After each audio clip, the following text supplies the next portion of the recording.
Dragon తో pan world market ని ఎన్టీఆర్ శాసిస్తాడు అనే నమ్మకం ఫ్యాన్స్ లోనే కాదు ఇండస్ట్రీ జనాల్లో కూడా పెరిగింది. గ్లిమ్స్ ఆ రేంజ్ లో ఉండడం వల్లే ఇలాంటి వైబ్స్ వస్తున్నాయి. కానీ ఆ తర్వాత ఏంటి అనే ప్రశ్న అంతకు మించేలా సౌండ్ చేస్తోంది. దాని ఆన్సర్ కూడా రీసౌండ్ చేయడం మొదలుపెట్టింది. అదే మురుగన్ గా మ్యాన్ ఆఫ్ మాసెస్ ఎన్టీఆర్ 6 ముఖాలు. ఇంతకాలం 2 పాత్రలు 3 పాత్రలు అని లెక్కేసుకున్న ఫ్యాన్స్ కి లెక్కలేనన్ని పాత్రలతో షాక్ ఇచ్చేలా ఉన్నాడు ఎన్టీఆర్. ఒక రకంగా లోకనాయకుడు కమల్ హాసన్ తర్వాత ప్లేస్ తనదే అని ప్రూవ్ చేస్తున్నాడు. లార్డ్ సుబ్రహ్మణ్య స్వామి ఆధారంగా తెరకెక్కబోయే గాడ్ ఆఫ్ వార్ మూవీలో మురుగన్ గా కనిపించబోతున్నాడు ఎన్టీఆర్. అలాని తను దేవుడు కాదు, సాధారణ మానవుడు కూడా కాదు. ఇంకా రాని వీడియోతో ఎవరూ చేయని అనౌన్స్మెంట్ తో అప్పుడే తన పాత్ర అది అని అనుకోలేం. కానీ దేవుడు కాదు మనిషి కాదు అన్న మాటని రిజిస్టర్ చేయించే ప్రయత్నం చేయడం షాకింగ్ గా మారింది. బేసిక్ గా టైటిల్స్ ని రిజిస్టర్ చేయిస్తుంది, కానీ తనేంటి ఒక్క మాటని రిజిస్టర్ చేయిస్తున్నాడు? Take a look.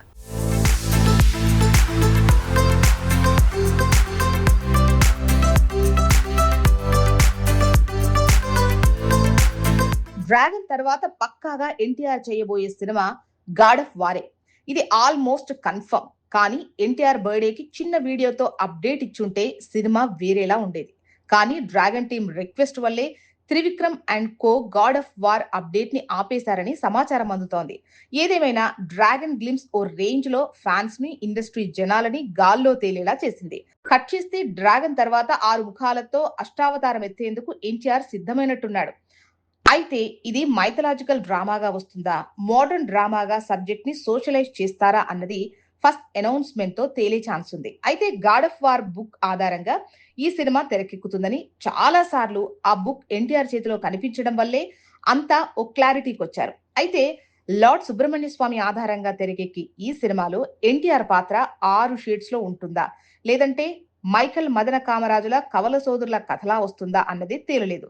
చాలా వరకు దశావతారంలో కమల్ హాసన్ 10 అవతారాలు ఎత్తినట్టు ఎన్టీఆర్ కూడా 6 పాత్రలతో ఆ తర్వాతి స్థానంలో నిలుచులేలా ఉన్నాడు. ఒకే మూవీలో ఎక్కువ పాత్రలేసిన స్టార్స్ లిస్ట్ లో ఏకంగా కమల్ హాసన్ తోనే పోటీ పడేలా ఉన్నాడు ఎన్టీఆర్. అయితే వారణాసిలో మహేష్, రాముడు, శివుడి పాత్రలు వేస్తున్నాడు. ప్రశాంత్ నీల్ మూవీ ఓకే అయితే అందులో కృష్ణావతారం కన్ఫర్మ్. ఇక చరణ్ ఇలాంటి మైథలాజికల్ డ్రామా కోసం ప్రిపేర్ అవుతుంటే ఆల్రెడీ మోడర్న్ పాత్రలో కనిపిస్తూ సడన్ గా కర్ణుడిగా మారి కల్కితో మైథలాజికల్ కిక్ ఇచ్చాడు Prabhas. So present pan India లెవెల్లో గ్యాంగ్స్టర్ డ్రామా తర్వాత మైథలాజికల్ డ్రామాల ట్రెండే నడుస్తోంది. అందుకే గాడ్ ఆఫ్ వార్ లో షణ్ముఖుడిగా ఎన్టీఆర్ కనిపించబోతున్నాడంటే డివోషనల్ గా కలిసొచ్చే కథకు మాస్ ఎమోషన్ యాడ్ అయితే పాన్ ఇండియా మార్కెట్ లో వసూళ్ల వరద గ్యారంటీ.